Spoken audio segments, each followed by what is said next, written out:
Hey, what is going on, everyone? And welcome to another special editions of the Cannons and Tomahawks podcast. I am Zach Martin, and always with me is Alex Nuttall. And Alex, man, we got some very special guests tonight. We got representatives from the Native American Guardians Association, and you can find them on Twitter at Guardians Native. We have Ivan, Tony, and Jonathan. Guys, how are you doing tonight? And welcome to the podcast. Thanks for having us, guys. Yeah, doing great good. to be on. Thank you. Alex, how are you doing tonight, man? Oh, another day, another dollar, another day in paradise, man. Doing well. Yes. Yeah, yes, sir. But man, I'm really excited because I know a couple weeks back we announced that we were going to have you guys on, and it's finally here. We finally got able to get you guys on and talk about what you guys do and just the whole what your guys' thoughts on the representation of logos and names across professional sports, high schools, and all that good stuff. So, Tony, do you want to give everyone a rundown of what what NAGA does for those who don't really know much about it? Right. Native American Guardians Association was officially formed in 2014, basically to be the voice of the silenced majority of Native Americans who do not want our names and images removed from sports in the mainstream. So it's by and large just been a very radical activist-led movement that's crept up in more recent years, because you never heard about these controversies in years previously. And the rank and file Native Americans out there, whether you're on the reservation or living in the city or whatever, it's not an issue. There is no problem. And so NAGA was formed to be the representative voice of just the rank and file Native American who never gets their voice heard. And it's become a nationwide effort. And we definitely support all of the teams like the Redskins, the Blackhawks, the Braves, and even the high school and the colleges. So we try to run the gamut. Yeah, right, for sure. Because me being the Blackhawks fan, I can understand. Just more recently, we've seen a lot of stuff like that. And of course, one of the statues outside of the United Center got vandalized because of the logo and stuff like that. And I'm also a Cleveland Indians fan. And this is the Indians' last year of that name, because I think going like the last 5 or 6 years, every home opener, there's always those groups outside protesting and stuff like that. I guess it just got to the point where it's like, we might as well just change it now. So I am going to ask you guys about that in a little while, but yeah, it's an interesting situation of how all this has became over the last few years. I mean, Jonathan, I know Tony was telling us that you're part of the Navajo Nation down there in Texas. Like, what are your thoughts overall with, names, with representations of names and logos and stuff like that, and just what's going on over the last few years with this minority voice making a lot of noise about change? So I'm not Navajo. First off, I come from Twitachini, the Bitterwater clan in Navajo. My mom's half Sioux, is from the Centerboy Nation up in Montana, Fort Peck Reservation. Okay. But I grew up as a Navajo, and to hear all the stuff about Native images and logos being destroyed, calling it racist. Most of those people that are saying that probably never have been on the reservation to see natives like us, that are 100% Native Americans running around out there wearing these logos. Ever since this whole thing about the Redskins, dropping the name and everything like that, I've actually seen a lot of people starting to wear the Blackhawk jerseys and the hats now. See, so pretty much they're really adoring all these images out there, right. But they don't see what's going on right now behind closed doors. So when I go and coach them and I'll tell them about it, so how do you feel about all this stuff? I mean, they're trying to delete Native American, images. They're like, what? What's going on? And I said, exactly. So I tell everybody else, like I was on the Cleveland Indians podcast also, we're the silent majority of this whole thing. We have our Native politicians, our president, Jonathan Nez up there going out to Washington, D.C. and telling him, it's racist, this and that. But he never did a vote to talk to the people. And Navajo reservations is one of the biggest biggest reservation in the United States. Never once did he go to his own council delegates and talk to every one of them for every community and say, how do you guys feel about this? So nobody knows what's going on. They don't listen to the elders, apparently. I listen to my elders. If they like it, if there was nothing offensive about it, There you go. That's who you're supposed to listen to. Well, that's what I've been taught. Listen Right. to your elders. And we're the teachers to our young ones right now. So what are we teaching the kids now? Are we teaching them have a weak heart? I mean, to tell them that, people are making fun of us, that we got to run away from all this. No, we should be proud of ourselves. You'll notice there's a lot more braves and warriors than there are protesters when it comes to what names that you hear being discussed. Yeah. And I think right. Jonathan's absolutely right. It kind of comes down to, the elders always teach us to be constructive rather than destructive. We need to be looking to have meaningful solutions to problems. And when you hear people talking about these names and images, all they ever talk about is get rid of it. They're not very nuanced critiques. You're not hearing specific complaints. You're not hearing constructive ways to make these names and images be the best that they can be. And that's really what we need to be doing, is saying, how can we use logos like the Blackhawks, and how can we use these franchises to really do some good for those people that Jonathan's talking about? Do some good out on the reservation, connect with the people that are there, because certainly the people who are spending so much time and energy on issues like this, they're not benefiting the actual working class Indian that's out there. Right. You're basically causing a genocide on us. You're deleting us. I mean, bad enough, we're not even being taught in history anymore. Yeah. Back when I went to school, we were taught about history. I mean, taught about Wounded Knee to Little Bighorn battle and stuff like that, to the the Long Walk. Nowadays, if a white person approaches anybody out there that's protesting, you mention the Long Walk, they get racist about it, even though they're just trying to ask a question about it. Yeah. Or my daughter's in high school right now; she's getting ready to graduate this year. And I did ask her, are you learning anything? I mean, is there anything taught about Native Americans? Nothing whatsoever. What happened? Did they delete us out of history books? Now they're deleting logos and us out of the picture. Yeah, it's interesting how the fact that I know they got rid of Chief Wahoo back in 2019, and I want to get your guys' thoughts. I know there's some logos that are kind of out of pocket, and there are some like the Blackhawks or the Redskins and stuff like that. Those ones are, because I've heard and seen, a lot of people, from your website, the videos you guys have done that said that those logos are fine. Like with the Indians, would you guys say that the Chief Wahoo was a little too much, and maybe they could have maybe fixed it a little bit to make it more, not as, I guess, because a lot of people called it what's the word I'm looking for? Like a caricature. Like, would you guys have made any maybe revisions on the Chief Wahoo and keep that logo? Or would you guys have kept it the way it was? Actually, we did make that recommendation. I mean, I know Indians that love Chief Wahoo, and I know some that think it is, a caricature. Mm-hmm. But we've spoke to the Cleveland Indians, and this dates back a few years, and we said, rather than just get rid, if you're going to get rid of Chief Wahoo, let's replace it with something that the Native American community can embrace widely. So we offered up Native American artists to work with them. Mm-hmm. And they just didn't show any interest. And even as recently as this past year, Jonathan was on the call with Chief Red Hawk Brown and myself and a few others. And we told them, do not do this. Your fans don't want it. The Native American community does not want it. Yeah. They just wouldn't listen. And it's unfortunate with this cancel culture. Fortunately, we did reach out to the Atlanta Braves and the Chicago Blackhawks, and they said that they're not changing and they want to work with us. And we intend to work with them to use their platforms for education.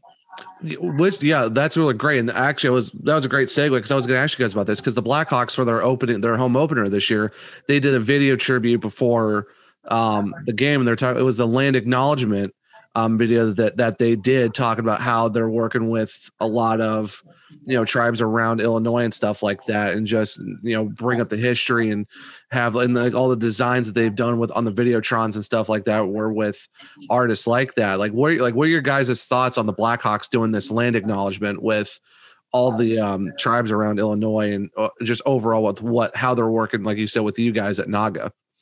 I guess I'll go ahead and jump. I think it's the first step in what hopefully will be a much longer path. When I look at the Blackhawks image, I think it was in 2008 when the Blackhawks image was voted the best logo in all of the NHL, right? Yeah. And I mean, it's obviously it's a storied franchise as well. I mean, Stanley Cup winners, and you have these absolute legends that have played for the franchise.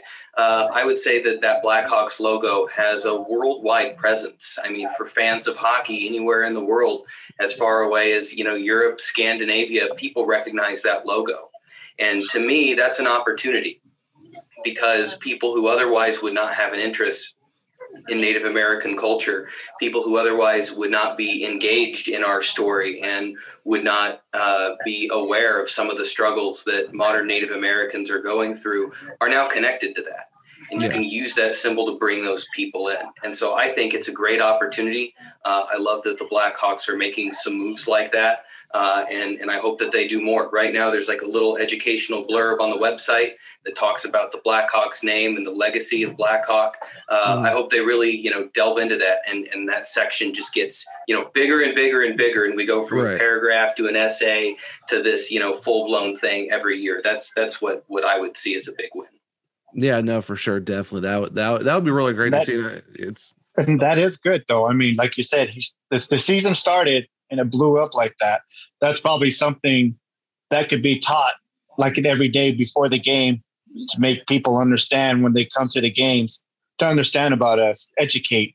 I mean, they can go to one tribe and that person will speak up and tell people what they are, what they do, their tradition or culture, go to the next tribe and do that. So basically you're getting education to all the fans out there and they would know it.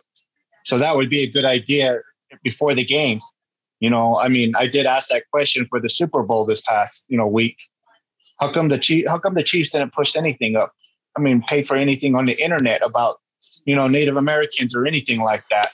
Yeah. To show that if they had protesters outside, which there's a little bit I heard, how come they didn't post anything up? They should have done that. They should at least posted up something about, Native Americans right up to make them understand that we, I mean, I know they didn't like the tomahawk chops. I have no, I don't care about the tomahawk chops. That could be for anybody, not just for Native Americans. Because I know the Braves do the tomahawk chop. I know the Florida State Seminoles do, and I saw it was a really small group of Chiefs or the protesters at the Super Bowl that were kind of not okay with the name and all that. And I know the Blackhawks did say I think they're going to do that video before every home game. I don't know if it's I hope it's more than just this year when they actually have fans back in the back in the arena and stuff like that. I know the Blackhawks, I think it was last year or the year before, they did I think they did have a statement that said like they won't let fans wear headdresses, Native American headdresses to games. And I want to get all your guys' thoughts on that, because I think one of the videos on your guys' website did talk about like you guys are okay with the name, but maybe like with like the headdresses, it could be kind of oh, sorry, Jonathan. Go ahead. I was going to just tell you about the headdress more of, from my. Yeah. Because I know when it comes to because I know with like costumes and like actual headdresses and like with tradition and stuff like that, I know it could be kind of difficult to navigate. So I want to get all your guys' thoughts on the Blackhawks and taking that step of like, hey, don't wear headdresses to hockey to the games. Like, what were your thoughts on that?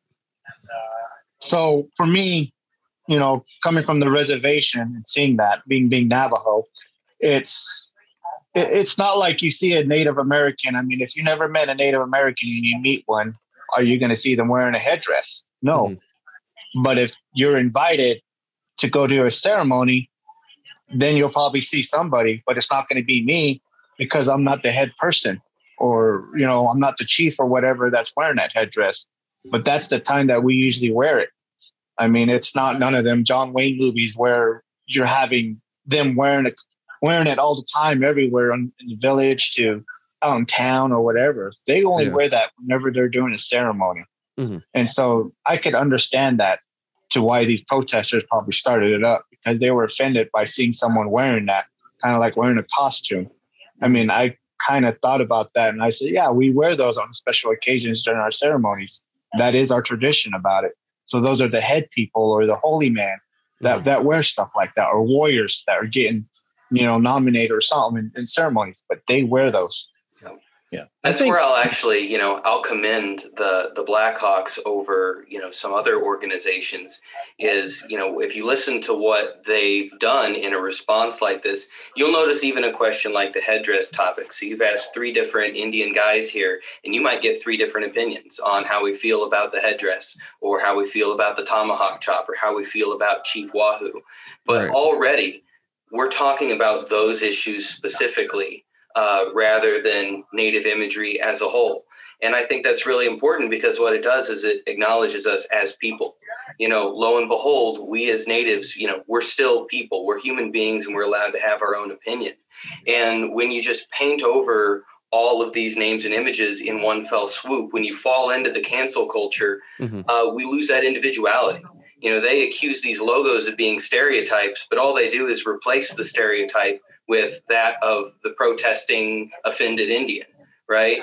And that's why we keep using this term, the silenced majority, is there is no hive mind opinion. We all have different opinions about how to deal with different issues. It's much more constructive to tackle them individually and say, land acknowledgement, yay or nay, headdress, how do we feel about that? Then just say, yep, they're all bad, get rid of them. And so I think that's something that's really important is having an organization like the Blackhawks that is sticking by their logo and taking these steps. As I said, it's an important step, but just the fact that they're having that discussion is just so important for the issue and for Native people as a whole. Yeah, I think a lot of stuff with that is a really good opportunity for teams to be able to push that knowledge and that education at their arenas. Like, for example, the Columbus Blue Jackets, it was based around the principle of the Civil War and some of the regiments in Ohio.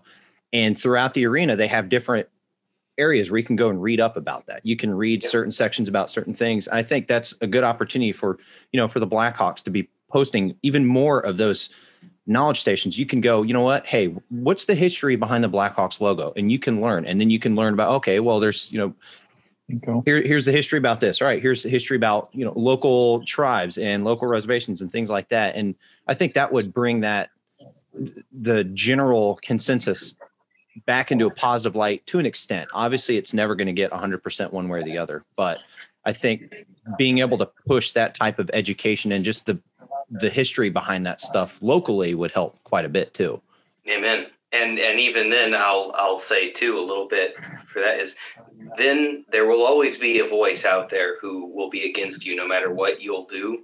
But then that's where I say that sounds like a very reasonable response to me. Let's have more education stations. Let's get something about Black Hawk himself. Let's get something about the history of Fort Dearborn and the Native conflicts around the Chicago area and get that history. And you're still going to have people that protest that.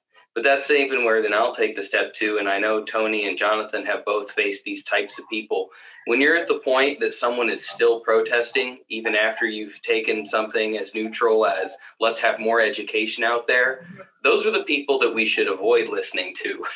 They don't have constructive criticism. They don't have constructive feedback. And instead of giving them all of this power to cancel whatever they want, those are the people we should be avoiding. And right now, those are the people that these franchises are listening to, and it's crazy. It feels like we're flipped up on our head. Yeah, right. I know what the Redskins situation that was. I know for a while they were keeping the name and the logo, but then the corporate side of FedEx and a bunch of other groups were like, we're gonna take money away from you and our sponsorships if you don't remove the logo. Which at that point, the Redskins are like, okay, we'll do it, and it's kind of like. That was a weird situation in Jones because the owner and stuff like that. But I know Jonathan, you mentioned earlier about talking to teams and talking about, or it was either you or Tony, I forget. Sorry. But talking about working with Native American artists and stuff like that. And a lot of people, I think today still don't even know about the Redskins logo. It wasn't done by just some random person. It was actually, a Native American artist himself. I mean, Jonathan, I know you're wearing a Redskins hat.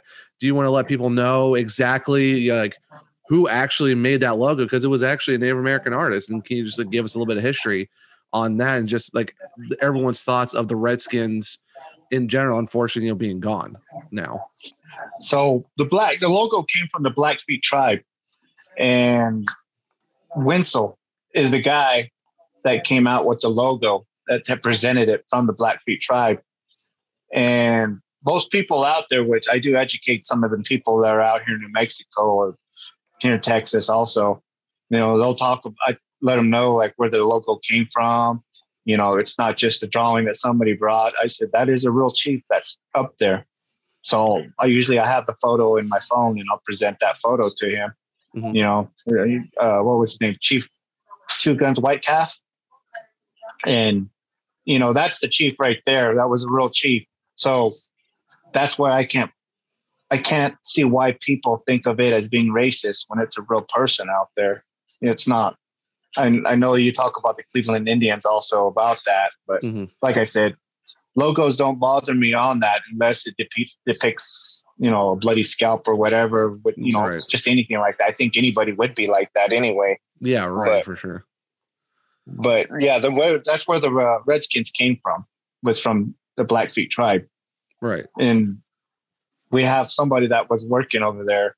Pretty much, we haven't talked to him lately, but he worked for the Redskin organization also. So, if he was here, he would talk more. So I'd rather let him talk about all that stuff. But yeah, right.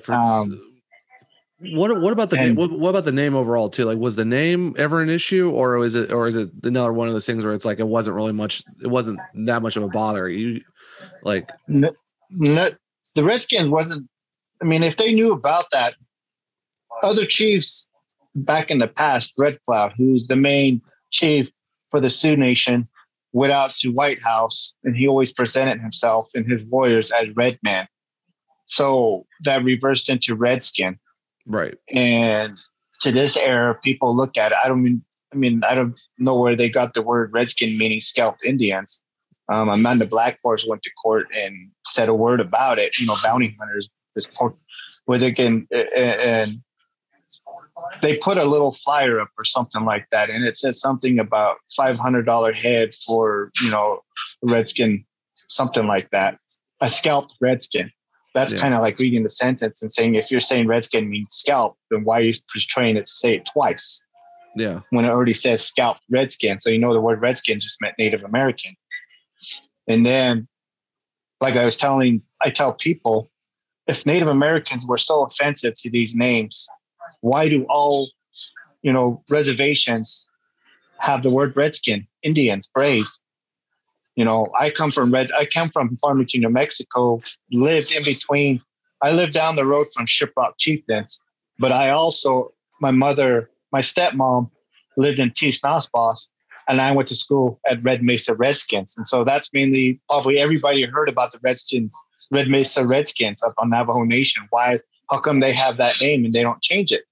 Yeah, so my Cherokee Braves coffee mug right here in the office. So on Navajo Reservation, we got the Red Mesa Redskins. Mm-hmm. We got Tuba City Warriors. We got Window Rock Scouts. Then you got little towns that called Dene Warriors, which Dene means Navajo. But that's what I always ask people. If it was so offensive to us, why do reservations have Indian names then? If it was so offensive to us. That is interesting, and I think that definitely people need to think about that, because there's a lot of high schools out there now that have warriors, chiefs. I mean, just a bunch of different names and logos that I've seen a lot of high school logos that are. I can't really speak on it, but from what I've seen, they're depicted just like a chief head with the headdress, but it's nothing too. Like you said, no red scalps, nothing bloody, nothing that would be super offensive. Something that, it kind of has a depiction of what it's supposed to look like. I mean, and I'll just say, as Jonathan was saying, those two, the examples that he listed, those are the names that we chose for ourselves too. Right. And so I think that's important. Is there's some people out there who will try to tell you that the native names and images are like inherently offensive and that we can't even talk about it. And, to Jonathan's point, if that were true, why are we representing ourselves that way? So what that tells us, and when you look at other examples, even at the college level with the Florida State Seminoles, the Utah Utes, what that tells me is there's a right way to do it.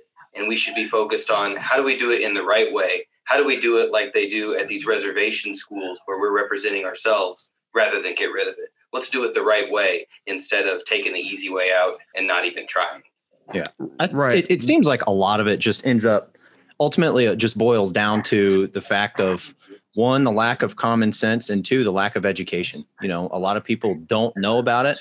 As Jonathan said earlier, they're not taught about it in school anymore. You know, I have learned a little bit, but it was on my own. I remember, I mean, I'm 30, and when I was in high school, we didn't learn anything about it. And it's what people aren't understanding is it's such an important part of American culture and history as it is, that you can't just remove it. You know, you can't just remove the Revolutionary War or the Civil War. You can't just get rid of this type of stuff. It's there whether you like it or not. You know, I don't remember who it was, but they basically said that it was when all of these statues were being torn down, that the statues aren't there to represent who you are. It's, you know, if you don't like it, then it's supposed to represent who you're supposed to not be. You know, you're not supposed to act in a certain way. So you're supposed to leave it there, you know, and I think it should always be, you're learning about the past one way or the other. So, you know, with all of the logos and the names, you need to learn about it. You may not agree with it, and that's fine. You have the right to your own opinion, but you still should learn about and understand why that, you know, all of these people can't stand that the Redskins were a name. Everybody but, you know, the Indian culture, they liked it, which makes no sense. You know, all of the people that did not want it there or did not like the name had nothing to do with it. And they probably knew absolutely nothing about the history of it. You said it the best yourself. They were missing common sense and education. You must have been talking to my elders, because those are exactly things that they would say, you know, things in history right there. Like you were saying, the statue, the Civil War, stuff like that. That's something you got to learn. You know, they talk about racism back in the day. We're supposed to learn from that now. And I think we were close to learning right now until all this stuff started happening where it really divided us. Yeah. Now, nobody can take the blame for it, you know, because everybody wants to point fingers at each other. Now it just became political. Now political put a divide between us Native Americans now, from our elders to our young ones that went to college thinking they knew their tradition and culture, ways of heritage way. They go to college and they come back and all of a sudden they're trying to teach, you know, trying to tell us, like, this is racist. This is what I learned. No, you learn something. You're supposed to learn something to, you know, get yourself going, you know, by job, but to learn your own way, you're supposed to keep that with us. You know, I'm afraid to teach. I'm afraid to send my kids to school. I mean, to college right now. I don't want her to be corrupted coming back telling me, well, this is what the professor said. And I'll be like, no, I'll put you in that sweat house or what we have to do in the meeting and get you back in order again if I have to. Jonathan makes a wonderful point to segue in. You're probably asking yourself, where did all this come from? You've been the Blackhawks since the 1920s. Never any issues. All of this stuff, you know, and that's all you hear about, the Washington Redskins, the Cleveland Indians, you know, all this stuff. Where did it come from? Well, the opposition has told us what their motives are. You can go onto a website called Unsettling America. And these are dedicated Marxists. They hate America and they want to tear down tradition. And there's nothing more, you know, Americana than having a Native American theme for your high school, your sports team. It really took root in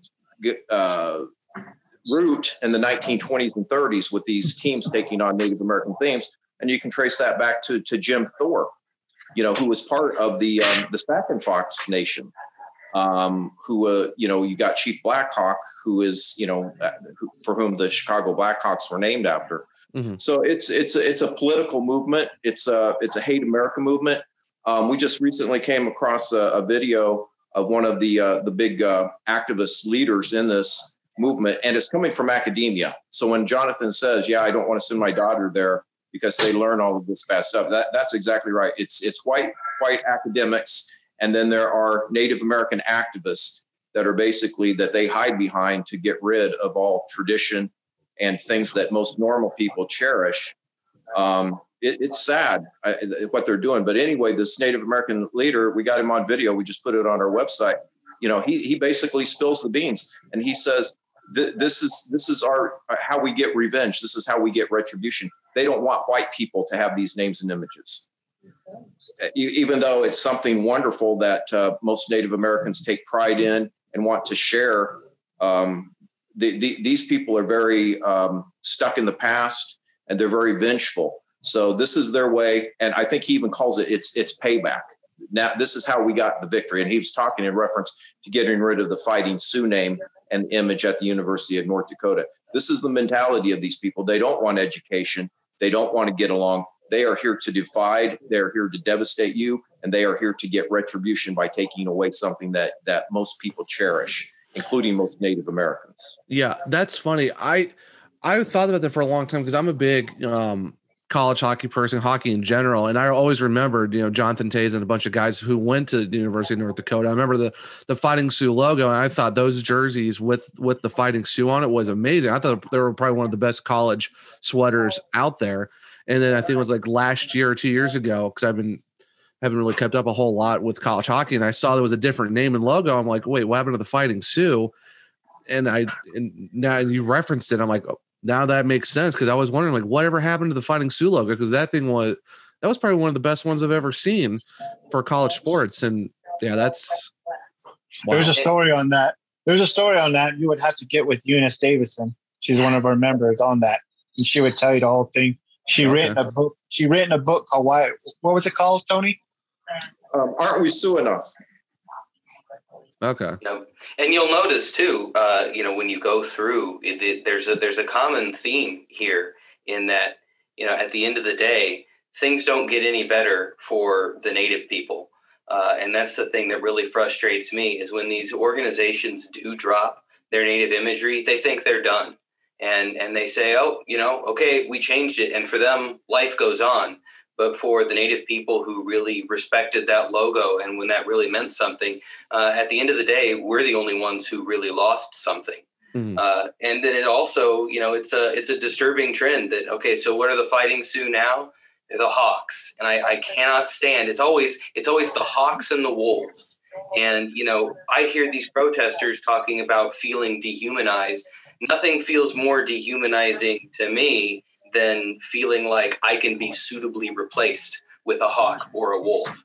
And to me, that's far more offensive. And we talked about it earlier, but it's like, I would rather have something imperfect than nothing at all. And I think that's the big thing, there's always a perfect option we can work towards, but if I had to choose, right, I just, it's tough to see us lose something that we can't get back. Yeah, because I saw I wouldn't be surprised if they try to start protesting against animals. From us Native Americans, we do have sacred animals in our culture way also, Yeah. So there's wolves to the eagle to bear. In Navajo way, that's our tradition. Our sacred animals, for me, it's a bull snake for Bitterwater clan. So we have 4 different clans, and for mine is a bull snake. So there's bear, there's a coyote, or wolf, same thing. But so basically it's almost like a slippery slope. Like you get rid of one thing, what's next? And yeah, I'm curious to see what the Indians are going to do, because I know someone mentioned, why don't you just do tribe, because that was like the team's nickname was the tribe, and you can do whatever you want with that. You can do like like an arrow or feathers and stuff like that. At least try to make it a little bit different. But then the team was like, no, we basically have to remove all connotations of Native American language and wordage in it. And I'm just like, okay, but I don't know how tribe was bad in my opinion. What are your guys' thoughts if the Indians, if they had to deviate, like would tribe? I think one of the arguments that we make to the Cleveland Indians is you got a perfect model with the Spokane Indians minor league team up in Washington and the partnership that they've had for years with the Spokane tribe. And they support and all of the confederated tribes in the area support it. I talked to the Spokane Indians not too long ago. They say, we're not changing, period. You know, so like, you know, and they actually use the language of the Indian tribe up there on their uniforms. You know, they don't say Indians. It's spelled out in the native language. So they do a lot of good things to educate. And we were like, wouldn't that be a much better way to go? Let's come up with a new logo. Let's do things. Let's talk to the Spokane Indians. Let's talk to some different, teams like the Blackhawks that are, doing good things with the, Native American imagery.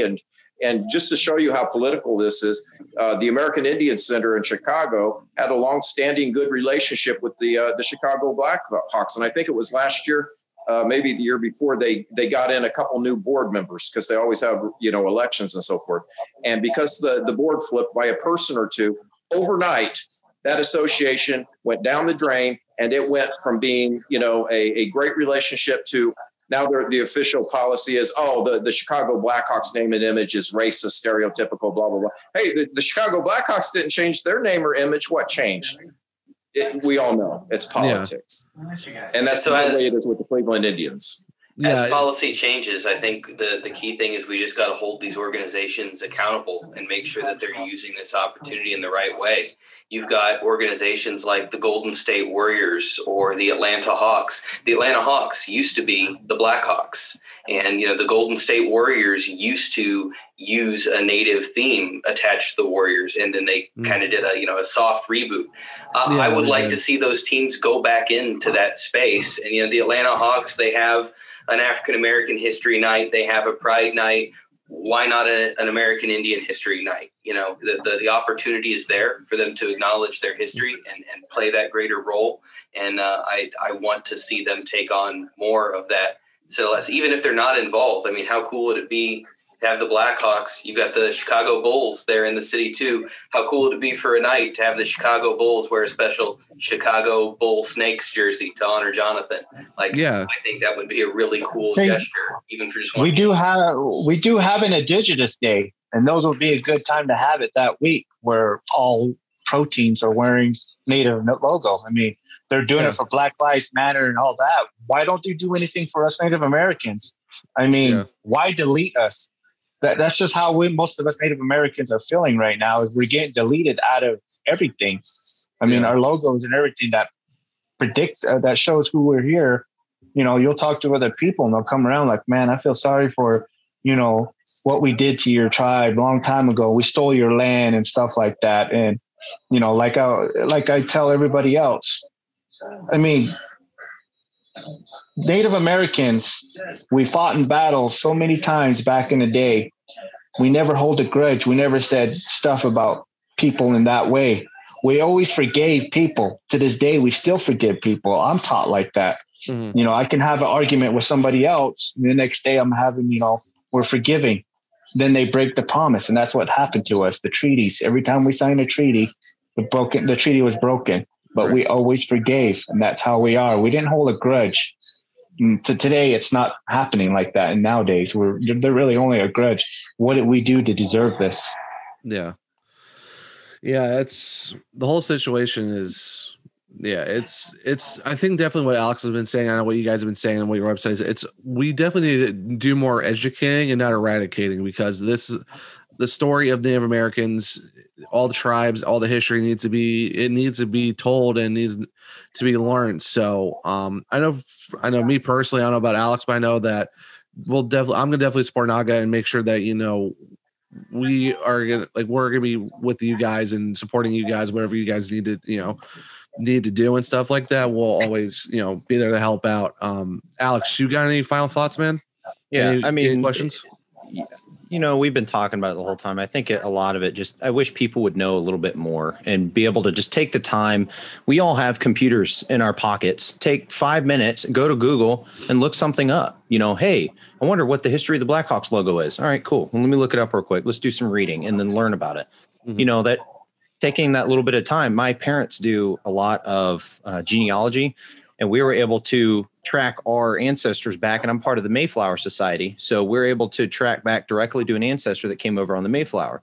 So, cool. But then at the same time, I want to learn both sides of that story. I'd like to know the story of the people coming over on the Mayflower originally. So my old ancestors, but then I also want to know the people who are already here.